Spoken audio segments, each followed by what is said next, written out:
Wazazi wako usaidii, wanalia nyumbani wakikunywa uji, wewe unakula chapo na bibi yako Nairobi.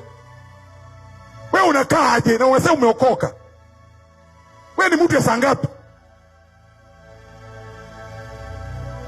Mama yako analia pale, baba yako alikufa, alimwacha kwa nyumba ya nyasi ananyeshewa.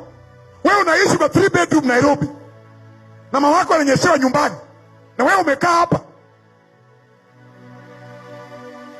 Ukienda nyumbani unalala kwa hoteli. Mwanaume aina gani? Uliza jirani, wewe ni mwanaume saa ngapi?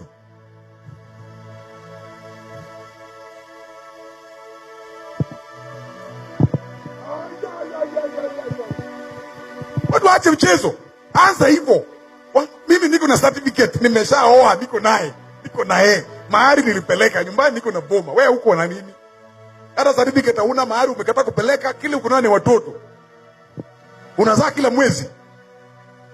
Na pia umekataa kufundisha bibi yako kuwa it is good kupanga uzazi. Nazaa daily. Watoto wako wanatoshana fence. Acha mchezo bwana. Wewe jaza dunia peke yako. Hata Mungu aliposema watu jaze dunia, dunia sio nyumba yako. Abraham alijaza dunia na watu wawili. Isaac akazaa wangapi?